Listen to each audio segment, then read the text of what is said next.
Kim Do-yeon stood at the window of his small apartment on Veldry's Prime, watching the three suns set over the alien city. The buildings stretched into the purple sky like teeth, and flying vehicles moved between them like metal insects. He had lived here for 6 years now, serving as a minor trade representative for Earth. The aliens barely noticed him. To them, humans were nothing special. Just another weak species from a small planet far away. Behind him, his daughter Yuna was drawing pictures at the kitchen table. She was 8 years old, with bright eyes and a smile that could warm the coldest room. Her mother had died when she was 3, and since then Do-yeon had raised her alone. She was everything to him. His reason to wake up each morning. His reason to keep going? "Father, look," Yuna said, holding up her drawing. It showed 2 figures holding hands under a sky full of stars. One was clearly human. The other had 4 arms and blue skin. Do-yeon smiled sadly. "Is that your friend? The Kalori girl?" Yuna nodded happily. "Her name is Tiva. She said humans are nice. She said her parents told her we were dangerous, but I am not dangerous at all. We played together today at the garden." Do-yeon felt a cold feeling in his stomach. The Kalor were considered a noble species by the Galactic Council. Their children did not play with human children. "This could cause problems," he said gently, kneeling beside her. "You must be careful. Some aliens here do not like humans. They think we are below them. But why?" Yuna asked, her innocent eyes confused. "We are all just people, right? Tiva bleeds red like me. She laughs like me. She gets scared of the dark like me. How is she different?" Do-yeon could not answer. He simply hugged his daughter and wished the universe was as kind as her heart. The next day, the Festival of Unity began. It was an ironic name, Do-yeon thought, since the Galactic Council had no interest in unity. The festival was really a show of power. The great species paraded through the streets, while the lesser species watched and bowed. Do-hyun had to attend as part of his diplomatic duties. He did not want to bring Yuna, but he had no one to leave her with. So she walked beside him, holding his hand tightly as massive alien creatures moved past them. The crowd was thick near the central plaza. Do-yeon tried to keep Yuna close, but she suddenly pulled away. "Tiva!" she shouted, and before he could stop her, she ran toward a blue-skinned Kalori girl standing with her parents. Do-yeon's heart stopped. He pushed through the crowd, trying to reach her, but he was too slow. Yuna reached Tiva and hugged her. The Kalori girl hugged back, both children laughing with pure joy. But the adults around them did not laugh. The Kalori parents looked horrified. Other aliens stepped back as if the children carried disease, and then Do-yeon saw him. High Counselor Vorith of the Nexari Empire. He was tall and thin, with gray skin and black eyes that held no warmth. He was the most powerful member of the Galactic Council, and he was staring at Yuna with disgust. "What is this?" Vorith's voice cut through the noise like a blade. The crowd fell silent. "A human child touching a Kalori? This is contamination. This is against the natural order." Do-yeon finally reached Yuna and pulled her behind him. "High Counselor, please. She is just a child. She meant no offense. She does not understand your customs." Vorith looked at Do-yeon like he was looking at an insect. "That is the problem with lesser species. You do not teach your young their place." He raised one long finger and pointed at Yuna. "This child must be punished. The galaxy must see what happens when humans forget they are inferior." "Oh." "No," Do-yeon said, his voice shaking. "Please, I will take her home. We will leave Veldry's Prime. Just let her go." But Vorith smiled coldly. "Too late, human. The lesson must be taught." Council enforcers appeared from the crowd. They were massive creatures in black armor, loyal only to the Council. Do-yeon tried to fight them, but they threw him to the ground easily. He screamed as they grabbed Yuna. "Father!" she cried, reaching for him. "Father, help me." Do-yeon tried to stand, but an enforcer pressed him down with one heavy foot. He could only watch as they dragged his daughter to the center of the plaza. Vorith walked to a raised platform where everyone could see him. He spoke to the crowd, his voice amplified across the entire city. Let this be a reminder to all inferior species. You exist because we allow it. You breathe because we permit it. When you forget your place, there are consequences. He nodded to the enforcers. Doyon screamed. He screamed louder than he had ever screamed in his life. He fought against the enforcer holding him down, breaking his own bones trying to get free. But it was useless. The enforcers raised their weapons. Yuna looked at her father one last time. She was crying, but she tried to smile for him. Tried to be brave. I love you, father, she said.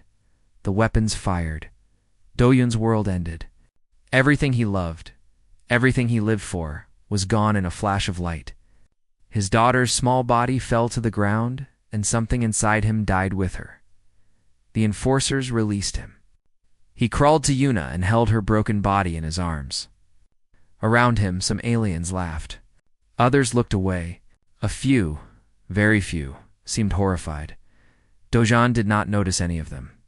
He held his daughter and cried, his tears falling on her still face. What Vorath did not know. What none of the aliens knew was that Doyun's communication device was still active.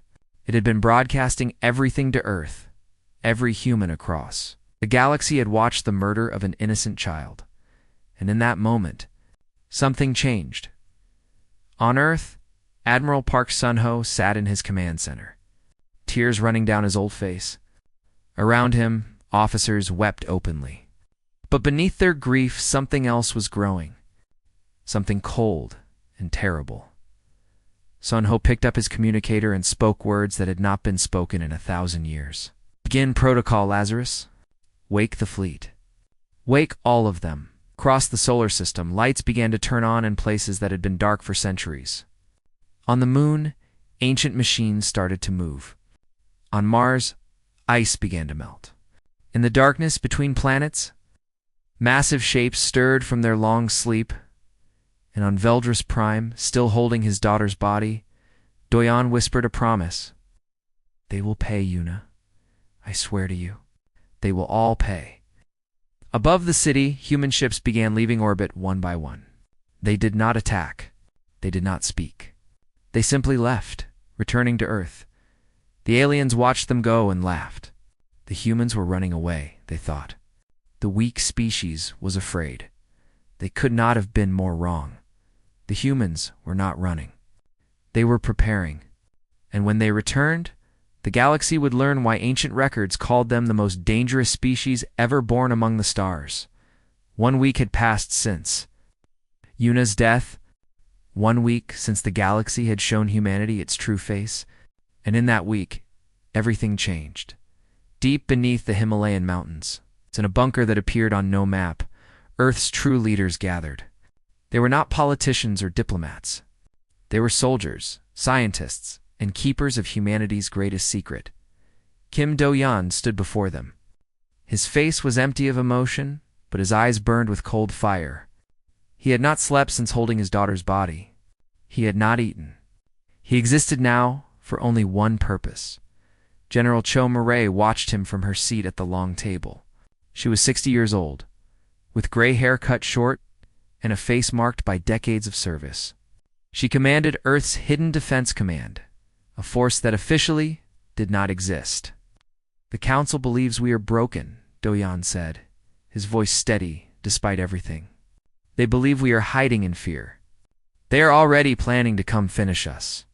I received reports before I left Veldris Prime. Vorath wants to cleanse our species from the galaxy. Murmurs spread through the room. But they were not murmurs of fear. They were murmurs of anger. Let them come, said an old man in the corner. Let them see what waits for them. Do-yeon nodded slowly. For 200 years, we have hidden. We joined the Galactic Council as a weak, primitive species. We let them mock us, ignore us, mistreat us. And we did this on purpose. We did this because we remembered our history. He pressed a button and a hologram appeared above the table. It showed ancient ruins on the surface of Mars. Massive structures half buried in red sand. Ships the size of cities sleeping under the dust.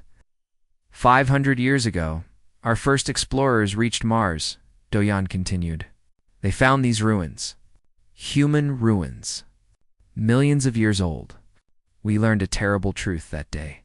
Humanity did not begin on Earth. We began out there among the stars. We once ruled half the galaxy. We built an empire that made the current council look like children playing with toys. Dr. Beek Ji-woo stood up. She was the chief scientist of the archival vaults. The woman who had spent her life studying what they had found on Mars. Her voice trembled with excitement and old grief. Our ancestors were powerful beyond imagination, she said. They created weapons that could crack planets, ships that could cross the galaxy in hours, technology that the Council cannot dream of. But they also created war. Endless war. They fought each other until their civilization collapsed. The survivors fled to Earth, forgot their history, and started again as primitive humans. And we found their ships, General Murray added, hidden in pocket dimensions around the solar system, waiting, sleeping, ready to be awakened. Doyen looked around the room. We kept this secret because we did not want to become our ancestors. We did not want to return to war and conquest. We wanted peace. He paused, and his voice grew cold. But they killed my daughter. They murdered a child for the crime of making a friend. They showed us that peace is not possible with monsters. He slammed his fist on the table. So now we show them what we really are. General Murray stood. Protocol Lazarus is already active. The awakening has begun. On the surface of the moon, humanity's greatest secret revealed itself. The gray surface cracked and split open, revealing vast caverns beneath. Inside those caverns, lights came on for the first time in a million years. Ships began to rise. Not dozens. Not hundreds. Thousands. Lieutenant Kang Taiwu stood on an observation platform, watching the awakening with wide eyes. He was 25 years old, one of the youngest officers in the Hidden Defense Command. He had trained his whole life for this moment, but nothing could have prepared him for the reality. The ships were beautiful and terrifying. They were black as night, covered in symbols that glowed with soft blue light. The smallest were the size of skyscrapers. The largest were beyond his ability to measure. "Sir," said a technician beside him, "the flagship is rising." Taiwu looked up and felt his heart stop. A shadow fell over the lunar surface as something impossibly large emerged from the depths. It was a ship, 40 kilometers long, shaped like a blade made of darkness and fire. Its name was carved into its hull in the old human language. Eternal Wrath. "That is where I will be stationed," Taiwu whispered to himself. "That monster is going to be my home." On Mars, similar scenes unfolded. The polar ice caps melted in hours as heat from below escaped into the thin atmosphere. Beneath the ice, weapon platforms rose. Orbital defense stations. Shipyards that could build entire fleets in days. Dr. Ji-woo monitored the awakening from her laboratory. Her screens showed power levels rising across the solar system. Ancient reactors coming online. Defense systems activating. The solar system was becoming a fortress. 500 years, she said quietly. We waited 500 years to wake them. I always hoped we never would. Her assistant looked at her. Do you regret it? Q thought about the video she had seen. The little girl in the plaza. The light leaving her eyes. The father's screams. No, she said finally. Some things cannot go unanswered. Back in the bunker, Dojan received reports from across the solar system. The fleet was awake. 12,000 warships, plus countless support vessels. More firepower than the entire Galactic Council combined. General Murray approached him. The fleet is ready. The crews are boarding. Where do we go first? Doyan thought about Vorith's smile as he ordered Yuna's death. He thought about the aliens who laughed while his daughter died. Veldris Prime, he said. We go to the heart of the council. We show them what they have awakened. Murray nodded. And if they refuse to surrender? Doyun was silent for a long moment. He remembered Yuna's kindness. Her belief that all people were the same. Her gentle heart. My daughter would not want genocide, he said slowly. She would want justice. So we offer them a choice. Surrender those responsible, or face the consequences. But I will not become the monster they think we are. Not even for revenge. My race studied his face. That is why you will lead this dojon, not me. Not the admirals. You, because you lost the most, and you still choose mercy. She saluted him, and across the bunker, others did the same. Doyen did not feel like a leader. He felt like a broken father. But if leading meant he could bring justice for Yuna, without becoming evil, he would do it. Prepare the fleet, he commanded. We leave in 6 hours. As he walked to his quarters to prepare, he passed a window showing the night sky. Through it, he could see lights moving among the stars. Thousands of lights. His fleet. He pressed his hand against the glass and whispered to his daughter's memory. I am coming, Yuna. I will make them answer for what they did, and I will make you proud. I promise. The lights began to move, forming into formations. The ancient fleet of humanity was awake, and it was hungry for justice. The Galactic Council chamber was filled with celebration. Representatives from 100 species gathered under the Great Dome, drinking expensive wines and congratulating each other. The human problem, they believed, was solved. High Counselor Voreth stood at the center of attention. His gray face was twisted into what passed for a smile among his species. Around him, other leaders praised his wisdom and strength. The humans have fled back to their little planet, Vorath announced. They hide in their solar system like frightened animals. As I predicted, they have no courage. They have no power. They are nothing. Laughter filled the chamber. Glasses were raised in toast. I propose, Voreth continued, that we organize a cleansing fleet. We will travel to their system and end their species forever. Let this be the final lesson to all inferior races. Challenge the council, and you will be erased from history. More applause. Only one voice spoke against the tide. Elder Counselor Moroth, an ancient being from a species known for their wisdom, rose from his seat. His body was old and frail, but his eyes were sharp. This is a mistake, he said quietly. The chamber fell silent. Vorath turned to face him with annoyance. You speak against victory, Elder?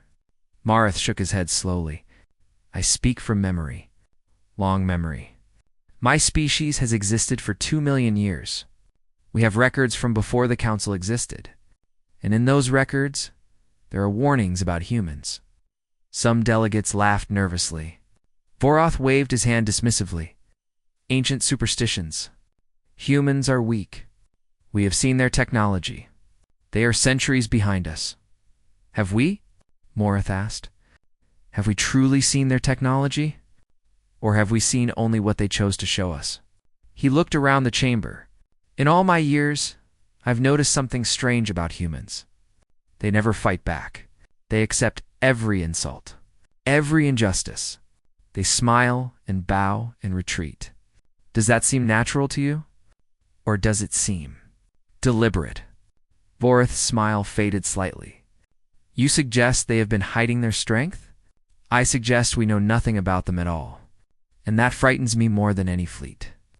Before Vorath could respond, alarms began to scream throughout the chamber. Red lights flashed. Guards rushed to their positions.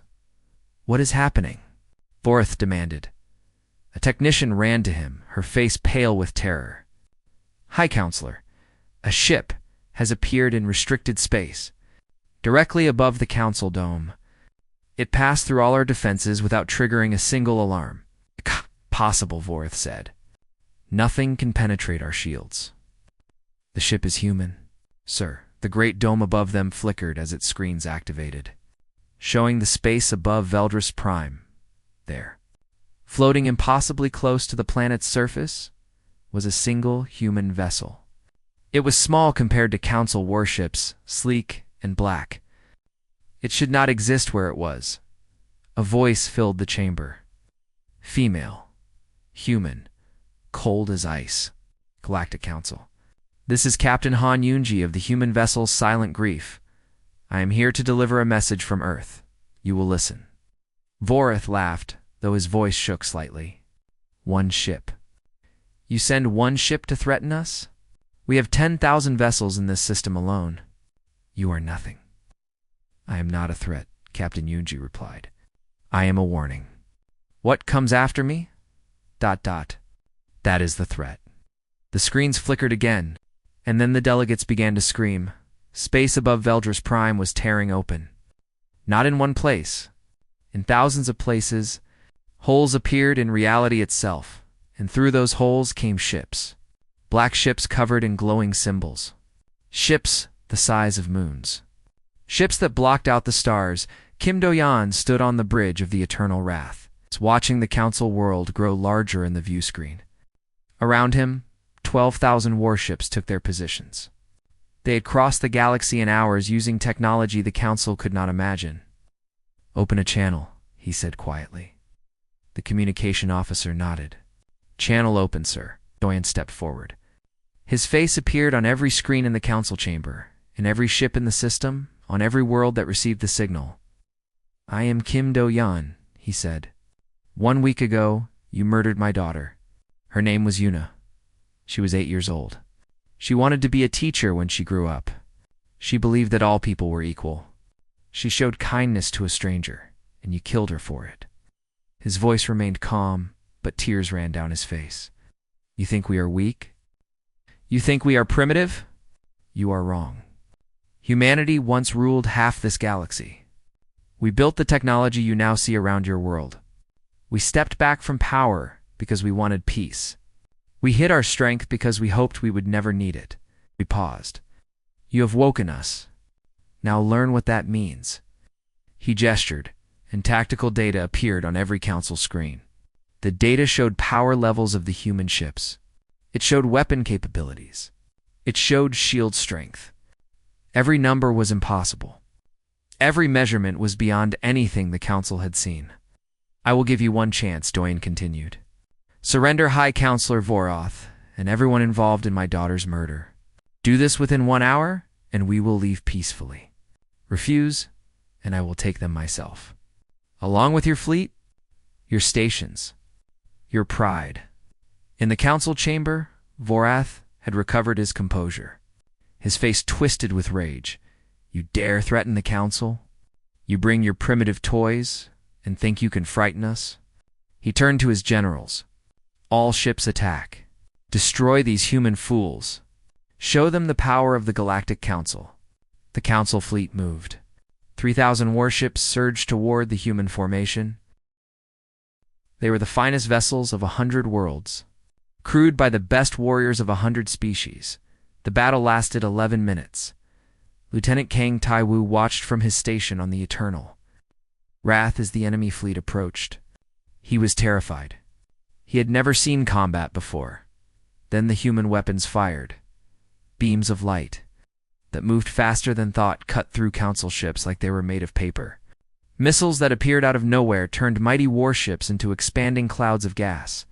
The ancient technology of humanity's forgotten empire worked perfectly, as if it had slept for 1,000,000 years waiting for this moment.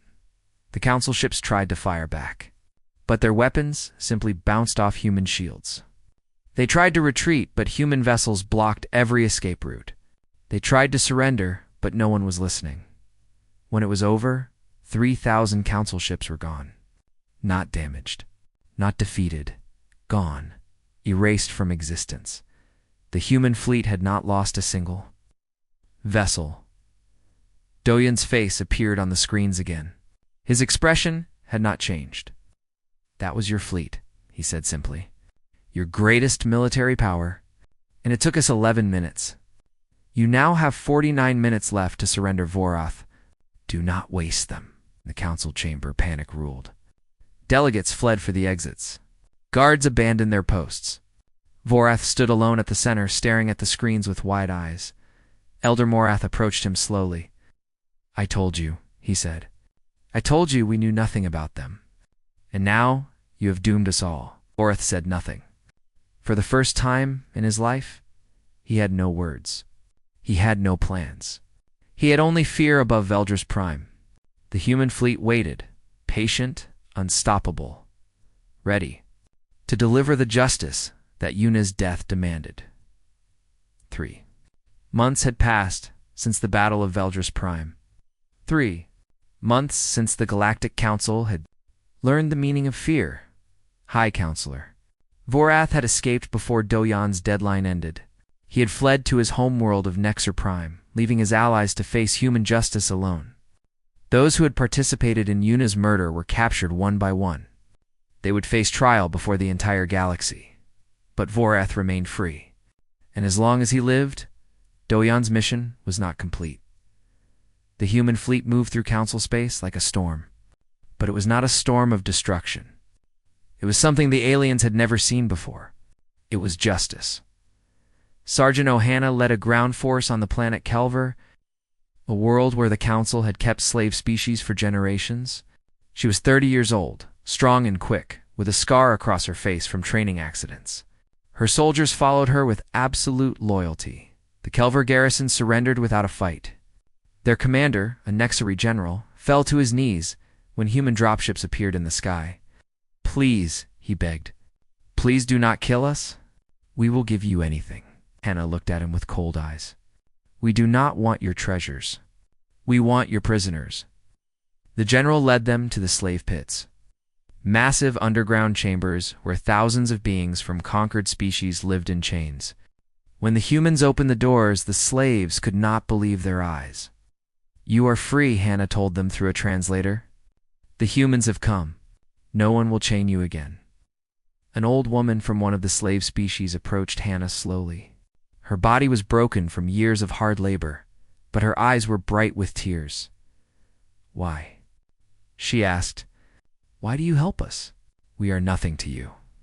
Hannah thought about the video everyone in the human fleet had seen. The little girl in the plaza. The kindness she had shown to a stranger. "Someone taught us that all people are equal," she said. "A little girl who never grew up? We are here because of her." The old woman wept and kissed Hannah's hands. Around her, thousands of freed slaves did the same. On board the Eternal Wrath, Navigator Yoon, Siwoo studied the star maps with perfect focus. He was a quiet man, brilliant in ways that made other officers uncomfortable. The ancient human technology responded to him as if it had been waiting for his touch. "The Nexari Defense Fleet is regrouping at the Torvin Nebula," he reported to General Murray. "They have 2,000 ships. They believe the nebula's radiation will hide them from our sensors." Murray smiled grimly. "And can it?" Siwoo shook his head. "Our sensors were built when stars were young. Nothing can hide from them. I know exactly where every ship is. I know their fuel levels, their crew numbers, their weapon status. I know which commanders are brave and which are cowards, then plot an approach that will cost us the fewest lives." Siwoo nodded and returned to his work. Within minutes, he had designed a battle plan that predicted enemy movements with impossible accuracy. When the fleet arrived at the Torvin Nebula, everything happened exactly as he had foreseen. The Nexery fleet scattered like frightened birds. The human ships picked them apart without losing a single vessel. But the humans did not chase the fleeing ships. They let them go. "We are not conquerors," Dogen reminded his officers after the battle. "We are not here to rule the galaxy. We are here for justice. Nothing more." Ambassador No-Gion traveled ahead of the fleet, visiting worlds that had not yet seen battle. She was a small woman with gentle features and a voice like honey. But her words carried the weight of the mightiest fleet ever assembled. On the planet Sereth, she met with the ruling council of a species that had allied with the Galactic Council out of fear. "We do not wish to fight you," she told them. "Humanity has no interest in your world, your resources, or your people. We ask only that you renounce your alliance with the Council and allow us passage through your space." The Sereth leaders looked at each other nervously. "And if we refuse?" their leader asked. Gian smiled kindly. "Then we will pass through anyway. We prefer to do so as friends, but we will do what we must. The choice is yours." The Sereth Council debated for only 10 minutes before agreeing to her terms. As news spread across the galaxy, something unexpected began to happen. Species that had been conquered by the Council saw their chance for freedom. They rose up against their masters. Knowing that the human fleet would protect them, the Calori, whose child had befriended Yuna, were among the first to defect. Their leaders traveled to the Eternal Wrath and knelt before Doyan. We are ashamed, their representative said. We did nothing while your daughter was murdered. Our child loved her, and we did nothing. We deserve your hatred. Doyan was silent for a long moment. Then he spoke. My daughter did not die because of your people. She died because of the council's cruelty. Your child was her friend. Yuna would not want me to hate you for the crimes of others. Then let us help you. Let us share what we know. Vorith has taken prisoners to Nexer Prime. Human prisoners. He believes they will protect him from your wrath. Doyan's eyes hardened. Tell me everything. The intelligence the Kalori provided painted a dark picture. Vorith had gathered human civilians from across the galaxy. Men, women, and children who had been living on alien worlds when the war began. He kept them in his fortress as shields. Believing that humans would not attack if their own people were at risk, among the prisoners was a name that struck Doyun's heart. Tiva, the Kalori girl who had been Yuna's friend. When Vorath fled Veldris Prime, he had taken her as well, to punish her family for their friendship with humans. She is there because of my daughter, Doyan whispered. She is suffering because Yuna was kind to her. General Murray stood beside him. What do we do? The question hung in the air. The ancient fleet could destroy Nexer Prime easily. They could turn the entire planet to ash in minutes. But the prisoners would die too. Thousands of innocent lives would be lost.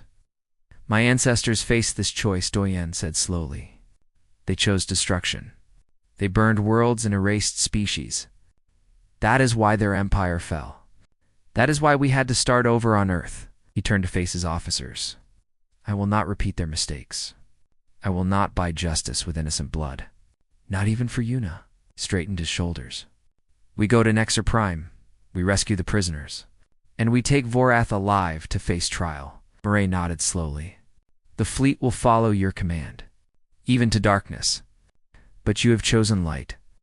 Doyan walked to the observation deck and looked out at the stars. Somewhere out there, a little girl was being held prisoner because his daughter had shown her kindness. He would save her. He would save all of them, and then Vorath would answer for his crimes. Not with death. That would be too easy. He would answer before the entire galaxy. Everyone would know what he had done, and everyone would know that humanity had been strong enough to seek justice without becoming monsters. Prepare the fleet, Doyan ordered. We end this at Nexer Prime. The stars blurred as the ancient fleet jumped to its final destination. Nexer Prime filled the view screen like a wound in space. The planet was dark gray, covered in cities of metal and stone. Around it, the last of the Nexari defense fleet waited in formation. 5,000 ships. Every vessel their species had left Kim. Doyan stood on the bridge of the Eternal Wrath and studied the enemy formation. Behind him, 12,000 human warships held position. The balance of power was not even close. High Counselor Vorith is broadcasting, the communications officer reported. Let him speak. Vorith's face appeared on the screen. He looked older than before, tired, afraid, but his voice still held defiance. Human, you have come far, but this is where your journey ends. He gestured, and the image shifted to show a massive hall filled with cages. Inside the cages, humans and other prisoners huddled together. Among them, Doyan saw the small blue form of Tiva, the Kalori girl who had been Yuna's friend. 8,000 prisoners, Vorath continued. Destroy my fleet, and I destroy them. Attack my fortress, and I destroy them. Come any closer, and I destroy them. He smiled his cold smile. You wanted justice? Here is your justice. You can have your revenge, or you can have your people. Not both. The bridge fell silent. Officers looked at Doyon, waiting for his response. Doyon stared at the screen for a long moment. He looked at Tiva's frightened face. He remembered Yuna's drawing of two children holding hands under the stars. Vorith, he said quietly, you think you understand us? You think we are like you? That we value power above all else? That we would sacrifice innocent lives for victory? He shook his head slowly. You understand nothing. He turned to Lieutenant Kong Taiwu, who stood ready at his station. Lieutenant, take your strike team to the surface. Extract the prisoners. All of them. Taiwu saluted sharply. Yes, sir. Captain Yunji will provide cover. Your mission is rescue, not combat. Avoid casualties on all sides if possible. Vorath laughed on the screen. Impossible. My fortress is impenetrable. You will never reach the prisoners before my guards execute them. Doyen ignored him. Go, Lieutenant. Show them what humans can do when we fight for something greater than ourselves. The strike team launched from the Eternal Wrath in small, fast vessels. Captain Yunji's silent grief led them through the enemy fleet, its stealth technology making it invisible to Nexari sensors. On the planet's surface, Vorath watched his tactical screens with growing confusion. He could not find the human ships. They simply did not appear on his instruments. Find them. He screamed at his commanders. They must be somewhere. But by the time his forces located the human vessels, it was too late. Taiwu's team landed at the base of Vorath's fortress. They moved like shadows, using technology from humanity's ancient empire. Guards did not see them until they were already unconscious. Doors opened before them as if welcoming them home.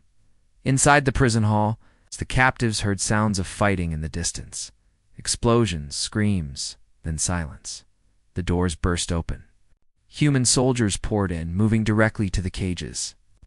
Everyone stay calm, Taiwu announced. We are here to rescue you.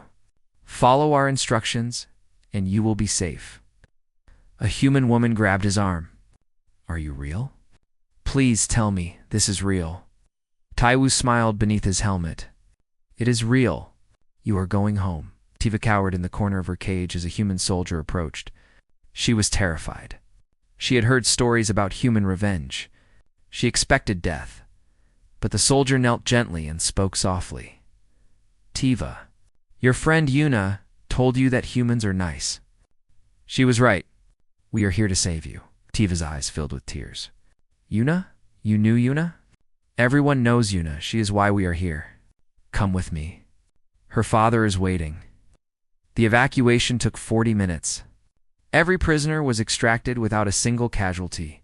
By the time Vorath realized what was happening, the human ships were already leaving the atmosphere. Now nothing protected. Doyen took a single shuttle to the fortress. He went alone, despite the objections of his officers. Vorath waited in his throne room, surrounded by his personal guards. When Doyen walked through the doors, the guards raised their weapons. Stop, Vorath commanded. You think you can just walk in here and take me? Doyen continued walking. The guards fired. The shots bounced off his personal shield like raindrops off stone. He stopped in front of Vorath's throne and looked up at the High Counselor. You murdered my daughter, he said simply. You used her death to teach inferior species their place. You laughed while she died. Vorath shrank back in his throne. I am a High Counselor. I am protected by galactic law. You cannot touch me. Galactic law. Doyen's voice was flat.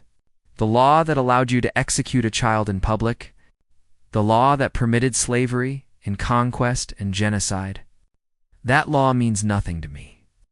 He climbed the steps to the throne. The guards tried to stop him, but he moved through them like they were not there. Ancient combat systems in his armor predicted their every move. Doyen grabbed Vorath by the throat and lifted him from his seat. I could kill you now, he said. I could break your neck with one hand. I could order my fleet to burn your world. 8 billion of your people would die before sunset. That is the power I hold. Vorath struggled weakly. Then do it. Take your revenge. Prove that humans are the monsters we always said you were. Doyen stared into Vorath's black eyes. He saw fear there. He saw hatred. He saw nothing that resembled a soul. Then he saw something else. A memory. Yuna's face on her last morning, bright with joy because she was going to see her friend at the festival. My daughter, Doyen whispered, believed that all people deserve kindness. Even people who do not deserve it. She showed kindness to a stranger, and you killed her for it. But you could not kill what she taught me, he released Vorath, who collapsed on the floor, gasping for air. I will not kill you, Vorath. I will not burn your world. That would make me like you. That would prove you were right about humans. He stepped back. Instead, you will face trial. The entire galaxy will watch. Everyone will see what you did and what we could have done, and they will understand the difference between justice and revenge. Guards from the Eternal Wrath entered the throne room. They bound Vorath and led him away. He did not resist. He had no strength left. 1 week later, the Galactic Council officially dissolved. In its place, a new organization formed, the Galactic Union, based on equality, based on justice, based on the belief that all species, no matter how small or strange, deserved respect. Kim Do-yeon did not become its leader. He had no interest in power. He returned to Earth into a small house in the mountains of Korea. Tiva went with him. The Kalori child had no family left. Her parents had been killed for allowing her friendship with Yuna. She was alone in the universe. So Do-yeon, the father who had lost everything, became a father again. They sat together on the porch on Tiva's first night on Earth. The stars were brilliant above them, more beautiful than anything Tiva had seen on her homeworld. "Your daughter," Tiva said quietly. "She was my friend. She was kind to me when no one else was." Do-yeon nodded slowly. "She was kind to everyone. It was her gift. I miss her. So do I." Do-yeon put his arm around the small alien child. "So do I." They sat in silence for a long time, watching the stars turn overhead. "The other humans," Tiva finally said, "they say you could have destroyed everything. All the bad people. All the worlds that hurt you. But you did not. Why?" Do-yeon thought about his ancestors, who had ruled half the galaxy and lost everything through war. He thought about the choice he had faced at Nexer Prime. He thought about Yuna, "'Cause my daughter taught me something," he said. "She taught me that kindness is not weakness. That mercy is not surrender.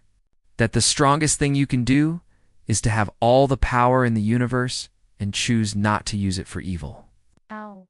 He looked down at Tiva with gentle eyes. "The galaxy learned something when we woke our fleet. They learned that humans do not start wars, but when our children cry out for justice, we finish them." He pulled her closer. "And they learned something else, too. They learned that even in victory, we can choose to be kind."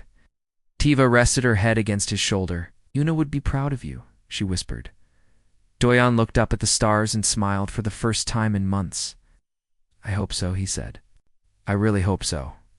Above them, the ancient fleet slept again, hidden in the darkness between worlds, waiting, ready, but hopefully never needed again, and on a small blue planet. A broken father found healing in raising a child who was not his own, the child his daughter had died protecting.